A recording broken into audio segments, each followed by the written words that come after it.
Hi, this is Mark Bruno with Fenwick's Marketing Communication Department, and I'm here today with alumnus Chris Thomas from the class of '97. Chris is the founder of Your Passion First, which is a nonprofit organization based here in Oak Park. Welcome, Chris. Thank you for having me. Much appreciated. So, Chris, I just wanted to ask you. I know you're a couple 3 years into the organization. Wanted to just get a feel for your inspiration, like how this all came about, your motivation for trying to mentor and inspire young people. Yeah, man. I really appreciate you asking. I was kind of lost, in high school. Great parents, great upbringing. Didn't really know what I wanted to do, though. Didn't have a vision. And so, went away to the Marines, then got out, did some community work, and really found that I love working with kids. Unfortunately, life took me down kind of a path of drugs at the time, and couldn't get a job working with kids. So I got into HR and recruiting, which kind of took me towards workforce development and helping young adults figure out how to get into the workforce. And one of the challenges I saw within traditional staffing is that there's not a lot of care taken, right, for people as we bring them into an environment and really create that sense of engagement, and even less care when we look at young adults from under-resourced communities. And so really wanted to create an environment, a safe space for young adults to be able to do just that, to feel cared for as they enter the workforce. So what our organization focuses on is creating that space and allowing young adults to find, define, and follow their passion into the workforce. And we do that through a project-based learning curriculum, and it's through the lens of a festival. So the young adults get to collaborate with other young adults, build a team project as well as an individual project, as well as help with the strategy and execution of festivals that we do here in Chicago. So it's been pretty exciting, pretty nerve-wracking at times, but in a lot of ways I feel like we're just getting started, so super excited for what's to come. Excellent. So Chris, you mentioned that you've spent many years in human resources, staffing. Can you elaborate a little bit on your holistic approach? What does that mean? What is your vision of holistic approach to human resources and hiring? Yeah, absolutely. I started out at Redline Associates, then I went to Advanced Resources, which was actually ranked 10 on the Forbes list, I think back in 2019. And then I had the opportunity to help start a mentoring and coaching-based staffing firm, which was Purpose Workforce Solutions.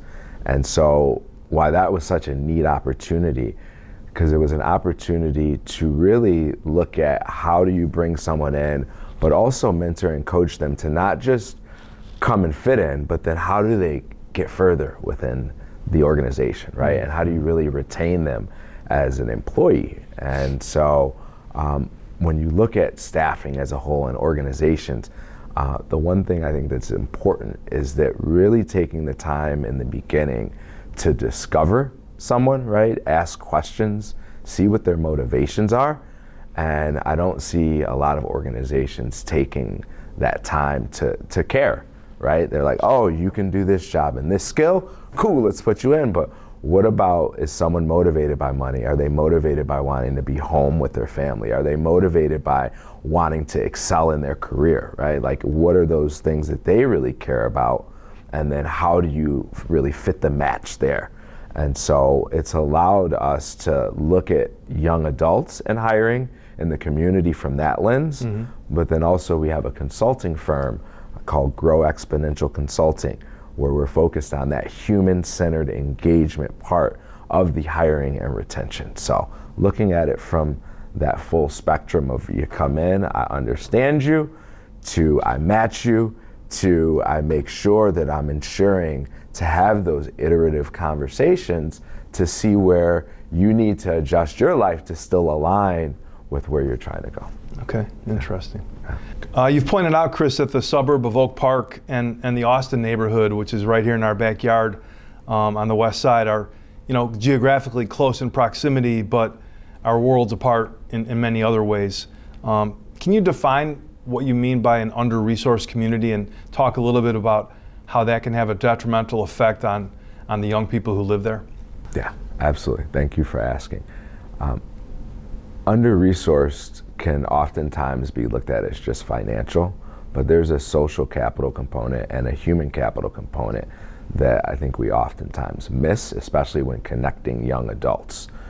Because a lot of times they're not even ready to get the money yet, right? They need to have someone to connect with them to get beyond some of the maybe historic traumas or the persistent traumas that they may be facing. So how do we connect young adults with that type of resource, right? And then allow them to create value, which in turn can offer them the financial resources. So it's really looking at under-resourced, and it's to each their own, to be honest, depending on the community. What resources do they need to make them a more sustainable environment, a happier place, and a place where people can engage more collectively, thereby being more productive in the long run. Chris, I've heard you talk in the past about the disparity of technology where, I think you said like 60% of the people that you work with a couple of years ago did not have home internet access or home computer. Talk a little bit about the pandemic and maybe if that disparity has gotten better over the past, year and a half, 2 years, how you see that playing out. One thing the pandemic has done is it's shed light on some of those inequities in the system, whether it be in the education system and the workforce. And so there's a lot of money that's being given now, right, for internet, Wi-Fi access, information technology, resources, or education. There's a long way to go still. I'm working with young adults right now that don't have it at home. So, and we're working with, I think, 10 at one school right now, and I think 3 or 4 of them have it. So, I think that goes to show that we still have a long way to go. Now, if they need access to technology, they get it, and so we need to look at that too. There's things on their phone that they want to get access to. So how do we leverage it as a tool to motivate them to want to get to other things? Mm-hmm. They'll get to it if they need to. So I think leveraging it as that tool is going to be really important over the next few years, especially as we kind of emerge from this pandemic. Yeah, absolutely. Tell us a little bit about the Walk the Walk event. Is that what it's called? And also the historical scavenger hunt, and how those events can kind of help kids to bridge, Oak Park and Austin and the two neighborhoods. Yeah, I hope so. I hope so. We've been in planning mode for a lot of things. The reason why that was so important is it was right after George Floyd and just right at the beginning of everything. And people wanted to get out, right? Like people were like, okay, we're feeling like you're telling us we can't even leave our houses, and we couldn't, right? People really felt threatened. And so we did a march called Walk the Walk. And we went from Austin, shout out to my boy Damian Jones who helped organize that, Oak Park Strong. But we went from Austin and Madison all the way to Garfield Park. And it was one of the most powerful and amazing things I had ever been through. And that line, right, that imaginative line down Austin, like for once in my life, I felt like it wasn't there anymore. But then reality set in, right? And I'm like, it's still there and it's gonna be there, but how do we start to bridge that gap? And so we wanted to have an event. I love the kids, I love doing anything for them.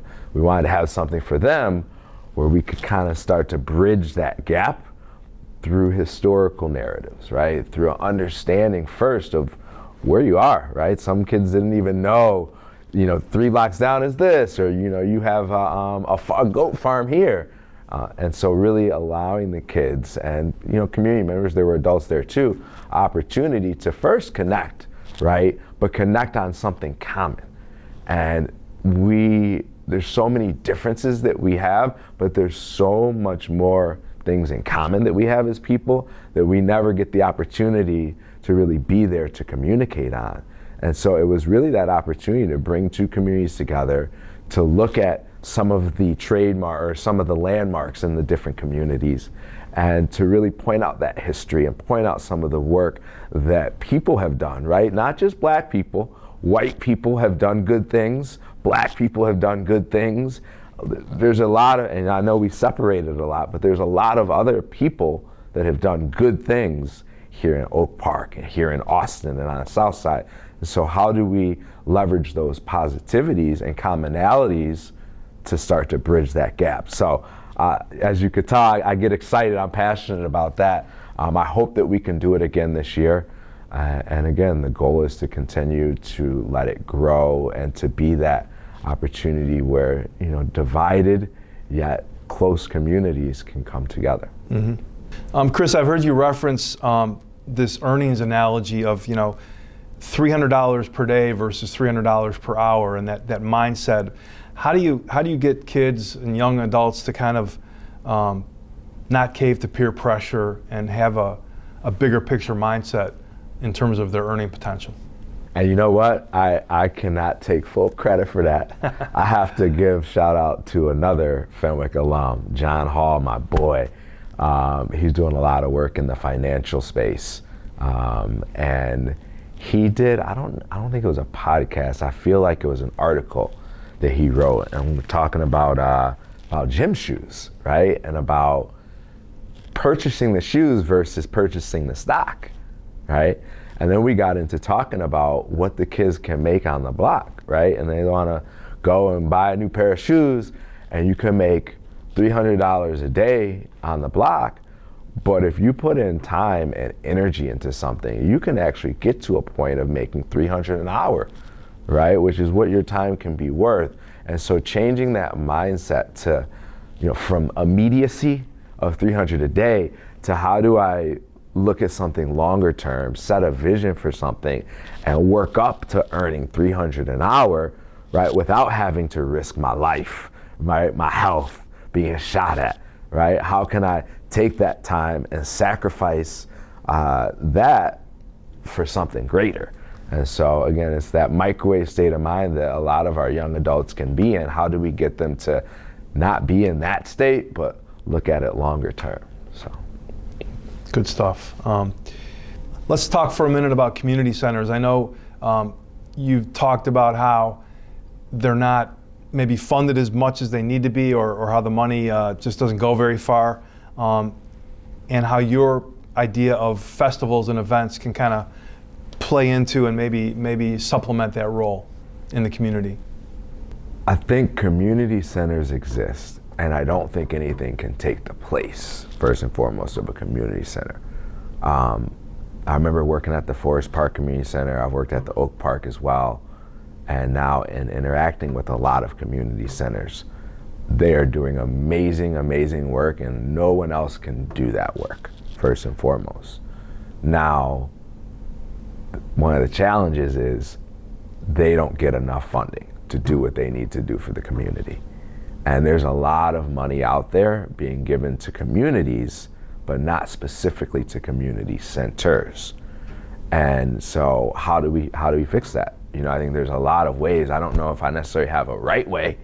I know what we're really focusing on with our festivals is how do we connect those hubs of community centers, right? Because Austin may have different community resources than Roseland out south, right? There's different than, close to Indiana, all the way out south. And so with our festival series, our young adults are creating not only the production of it and what it's going to look like, but then what are the resources that we're bringing to the festivals, and then what level of engagement are those professionals bringing aside from just showing up, saying hi, right? Maybe they're hiring. Maybe they're bringing something that someone can get hands-on experience with, right? Maybe there's someone coming that's gonna give a motivational, like we are, a little side talk, a little couch talk. We have to look at, though, how do we create entertaining and engaging ways for people to come together again and be educated as well, and to be connected to those resources, whether it be to be hired or to get mental health resources or access to food or farming, right? There's a million of those resources that we're kind of doing siloed, but how do we take it and like really become that Chicago family? And one thing that gets us separated a lot is there's the South Side, West Side, right? You see that in the news. Media kind of splits us a little bit. So we have to start looking at it not so much as West Side, South Side. We have to look at it as we're Chicago, right? And when we look at our young adults in Brazil and South Africa, we're community too. Like, y'all are gonna be a part of this. They're gonna come and travel. We're gonna go there and travel. And so if we can look at it more of a, there's enough resources to go around if we stop fighting over them and start to get aligned. So that's really what we're focused on. And I'm excited. We put in for the R3 grant yesterday, like $1.3 million. Are we gonna get it? Whew, we'll see. It was a learning lesson in itself, though, to be able to really take everything we say we wanna do up here, and then how do we really budget it all out? How do we map it out with our core partners, and how do we really bring this to life to create that connection? So let's address the elephant in the room, COVID, COVID-19, and kind of how it's maybe put a damper on how fast or slowly you've been able to grow, not being able to host, live in-person events for the past couple of years. I tend to think like an alchemist, to be honest, Mark. And when I say that, I mean, I really try, and I have my whole life, to take the negative that happens and to turn it into gold. And when I look at the pandemic, what it really offered was a chance to meet my business partner, Julius the Mad Thinker Spates. And he's a world-renowned DJ. He has a travel and music community called Mi Casa Holiday. And they do events around the world, house music. If you know house music Chicago, Fenwick, I miss you. If you know house music Chicago, though, you know Julius the Mad Thinker Spates. And when we were gonna start in 2020, March, we put it on pause, right? And I literally wasn't gonna start the organization. And I said, let's do this. This was before I had met Julius. So we're just gonna do this. We're gonna push forward. So we pushed it forward a month. If y'all remember, pandemic shut down March, right? We ended up starting in April with 9 kids. It was one of the best decisions I ever made, because those kids needed that more then than they probably ever needed it.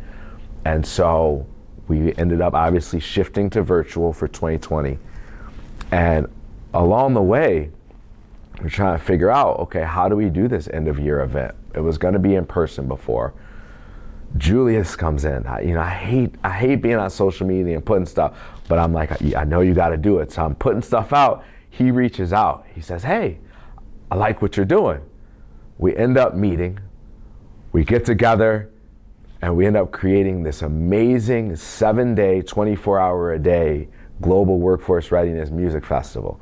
150 content contributors, 18 countries involved, young adults with their pitch competition, and it was an amazing experience. And without COVID, we never would have connected. He was actually trying to plan his out of the country event, and so aside from that personal, connection and where it's helped us with COVID, I truly feel it shed light on a lot of the inequities. I said that earlier. There's a lot of things that have been going wrong that have kind of gotten shoved under the rug for a while, right? And they still are. I think they still are as we're, emerging out of it. There's a lot of inequities. I don't always like to make it black and white. I'm raised in Oak Park. My stepdad's white. My mom's black. My family is very diverse. So it's not necessarily a black and white thing, but 200 years of generational wealth, it makes a lot of it black and white, but there's a lot of other inequities too in the system that I think COVID has shed that light on. And I think it's important that we don't let that pass us by without taking action.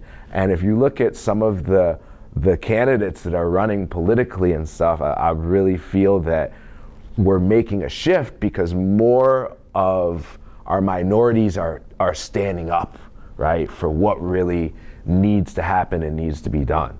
And so it has its good and its bad. I think if you take everything, though, and you try and take the positive out of it, and you don't sit in the traumatic effects of it, and you focus on the vision you want to see, I think that's how we come together collectively, because we can create that. We can't change this, but we as a people can create what that vision is that we want to see. Absolutely. So let's be optimistic, and let's hope that this summer things can happen the way that you envision them happening. Yeah. I know you've got a background in the Marine Corps as a MP, a military policeman.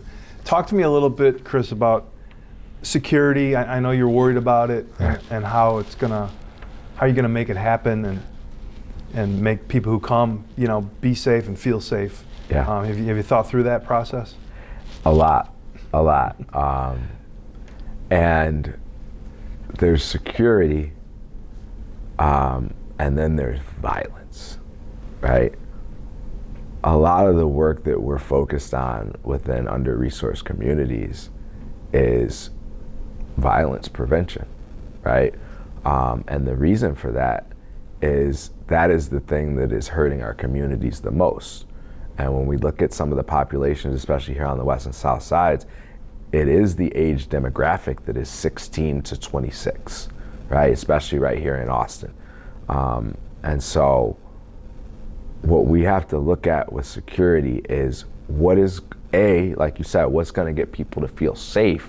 But safe isn't always like, oh, I feel like someone's gonna shoot me. You gotta be safe in your own mind, right? How can you feel comfortable in your own shell walking outside your door trying to achieve your dreams, right? And so with our events is bringing that type of safety, right? Bringing the mental health components. Yes, we're gonna have security there, right? Naturally. What's important to look at is how do we bring people there so that they're encouraged, so that they're inspired, right? There's so many festivals that go on in Chicago, right? Silver Room, amazing. There's no shooting. The people are happy. They're chilling. They're kicking it. And so how can we create that entertaining environment, but then also bring the resources, also bring the education, also bring the engagement and the inspiration. And so, again, I think it's looking at security as we all want to feel safe and secure in our personhood and in the people that we collaborate with. Yeah, good stuff. Chris, you mentioned that your stepdad was a white man. Talk a little bit about your experience growing up and your lens on the world, if you will, and diversity kind of as you know it. Yeah, I lost my stepdad just this past year in March. I'm sorry. And it was hard for our family. I think hardest for my mom, and he was an amazing dude. He was vascular surgeon. And I always felt and still do feel so proud saying that. Like, my dad's a vascular surgeon. People are like, what's that? He makes money, right? But no, I always felt so proud. We didn't have a great relationship, but we had a good one. I think part of the reason is I always, wanted to feel loyal to my real dad, and I didn't see him a lot until we moved back here in '89, back to Oak Park. And so there was that balance of I called my stepdad Pete because I didn't want to offend my real dad by calling him dad. And so that was tough for me. I think it was tough for me finding my identity, having to straddle that, stick up for your white dad, but then there's people calling you, mixed and mulatto and all this, right? But I think what it did more than anything else is it gave me an opportunity to understand that the world is the way that the world is, first and foremost. And there's good people out there, and there's bad people out there, and there's people that just don't get it. And so the more that I aged and I got to see the world, I started to realize how blessed I was to be able to understand white and black, right? And to go to the South Side and kick it, you know, with my dad and that side of the family, right? And then to come here and see Oak Park and see it so different. But that's the one thing that tore me, right, and challenged me internally because it was so different and I didn't feel that was right. And so that's where a lot of our work is focused, and I thank him every day, you know, rest in peace, that he instilled in me to help people and to want to do better and to want to be better every day. And he challenged me. I remember when we started the nonprofit, I said, hey, can you donate? He's like, no, but I'll lend you some money. And I was hey, but he challenged me, right, to always want to, he's like, show me first. Like, show me you want it. And so I respect him. I miss him. And I'm thankful that I had the opportunity to see like two sides of the world, right, growing up, for sure. Absolutely. And Chris, lastly, I know obviously you're a Fenwick alumnus. You also went to St. Edmunds. You know, take us back to your high school and your grade school days, and reflect a little bit about your experience and whether you had influential people, perhaps here, coaches, teachers, mentors, that, you know, had a positive effect on your life. First thing is, I see white people everywhere. Oh man, no, yeah, it was only a few of us black people, man. And like, even before moving back to Oak Park in '89, like, I never had a black teacher at all until I failed math freshman year. And not that I was like, I don't know if I was bad at it or whatever, but I failed math freshman year, and I got pulled from baseball. And I remember there was Calvin Mims went here. He graduated, played football, went away to play Miami. His dad was a mentor, and that changed my life because it was the first black male teacher that I had had in 15 years. And I remember sophomore year, I had Mr. Cotty. You'll ask him, it was me and Tomasello, I think, or Tamello was her name, but we had the highest grades in math that year, and I got exempt every year in math until senior year because you gotta test out your last year. And so for the first time, I felt like I wasn't dumb. I felt like I was actually at the top of something. I was never at the top of anything ever. But that changed my life, to relate with someone that looked like me, that talked like me, but that I could just soak it through to, you know? And that was a blessing, man. And then I remember Father Ekpo, another just amazing guy. And I remember two quotes as well. As in all things, ladies and gentlemen, what was it? Moderation. Moderation. But then I remember another one, an island of excellence in a sea of mediocrity. And those two have always stuck with me. And who are you quoting? So, you know, Mr. Conrad. Man, I remember dropping stink bombs once. He caught me. I got suspended for that one. Yeah, man, I had good times here, but I do remember the discipline and how that carried on, and how that island of excellence thought process stuck with me, right? That like, you are someone special, and that there's a lot of stupid stuff happening around you all over, and that's always gonna be.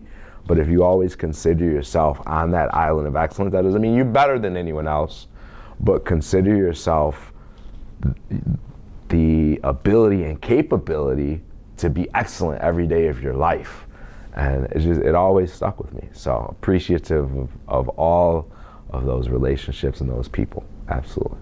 Well, Chris, just want to thank you again for coming back and and sharing your vision with us, and wish you luck going forward with your passion first. Man, it's good to be back. Hopefully we could take a tour and I could see some of the new stuff. But, you know, the one thing I always say is in order to achieve your dreams, you have to follow your passion first. And I truly, truly am a firm believer in that. I stand by it. It's my philosophy on life. And I implore all the young adults out there that may be struggling with anything, whether it be your parents or school or the pressures and all that. Those challenges and those pressures are going to be there, but the more you focus on the things that you love and that you look to see in yourself, right, it's going to alleviate those. Those are going to get better. But don't let the system say you got to be one thing. Focus on the things that you love, and those things will help those challenges go away. So I appreciate y'all having me, and hope to see you around soon. Absolutely. Thank you. Awesome.